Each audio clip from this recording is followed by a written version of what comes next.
Hi everyone. Today we will be discussing another topic in the integrated approach to medicine, and the topic for today is duodenal atresia. And in this topic we will try to integrate surgery part and obs-and-gynae part and pediatrics part. It is exclusively a topic of surgery, but in today's scenario in which we are currently moving towards the integrated approach question in NEET PG examination. So we will be discuss this duodenal atresia with respect to that type of examination, and we will find how these obs-and-gynae pediatrics part is related to this topic duodenal atresia. So let's start. Now, what are the clinical features of duodenal atresia? So it is the most common cause of bowel obstruction in neonates, and it has association with the Down syndrome. What is Down syndrome? It is a trisomy 30 in number of the chromosome. It is actually a chromosomal anomaly in which there is a trisomy 13. So it is a syndrome, so it will have its typical manifestation and typical clinical features, but we will discuss that after some time. But now discussing exclusively about duodenal atresia, so I am repeating again, it is the most common cause of bowel obstruction in neonates. Okay, and it is associated with Down syndrome. Now moving on, how it is in this topic is integrated or related to obs-and-gynae part.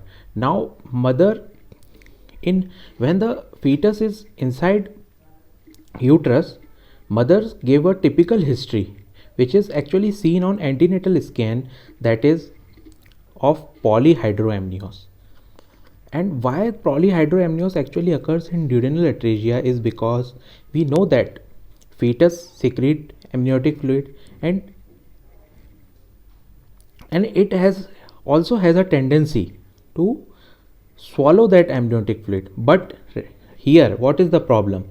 As the duodenal is atretic and there is atresia, fetus is unable to swallow the amniotic fluid, and due to this there is an increase in the volume of amniotic fluid, and this condition is known as polyhydramnios. So you understood how polyhydramnios is related to duodenal atresia. And now what is the clinical features which child present? Child will give the typical history that since birth child is having bilious projectile vomiting. This is important. Since birth, bilious projectile vomiting. And what will be the initial investigation which will you do? As it is an emergency condition, we will do initial investigation which is fast and easily available in the hospital setting. So we will do X-ray abdomen. And what will be the typical sign? This is important. See the typical sign which is seen on the X-ray. See here, what are the X-ray findings? The typical sign which is seen is the double bubble sign. Double bubble sign is seen when the X-ray abdomen of this child which is born with duodenal atresia is done. There is double bubble sign. See here, there are two bubbles. But is this double bubble sign is only a characteristic of duodenal atresia? No, it is also seen in annular pancreas. Okay, remember this condition.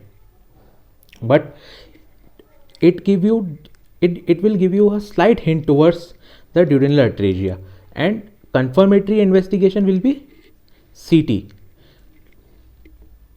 Okay, you can confirm your diagnosis by CT. Now moving on, how this question will be coming in your examination, how examiner will try to correlate all these things. So they will give you a typical history that a child, 1 day old child, is referred from the obs-and-gynae department to pediatric surgery department with the symptoms of bilious projectile vomiting. Remember this, bilious projectile vomiting. They will give you a typical history that since birth child is having bilious projectile vomiting. And on antenatal scan, what mother will give the history of polyhydramnios, as I have told you, and they might include the features of Down syndrome in the child. What are the features of the Down syndrome? You know the Down syndrome. It has the features of epicanthal folds. There is a webbed neck, low set ears, and many other features. There are typical spots in the eyes which are seen in the cornea, and there are n number of features which you know and you can include in the question. Remember this, they can include this symptom, and they will give you a picture in which they will say the x-ray was conducted and there was a finding in which this they will say, give you this picture, and they will say what will be the diagnosis, or what will you do further in the child. Okay, so this type they will give you this type of case scenarios in recent examination. These type of question are quite common and they are being asked. So I request you to go through these type of question and try to always integrate the things. Whenever you are learning anything in the medicine, try to integrate the thing. So lastly, I am ending this video here, and I want to say, don't forget to like, share and subscribe my channel, and I will be discussing more question on my channel. So I request you to subscribe my channel and also share among your friends who are preparing for this NEET examination, or they are about to appear, or they will be appearing in next year, whatsoever is this. Thank you and thanks for watching.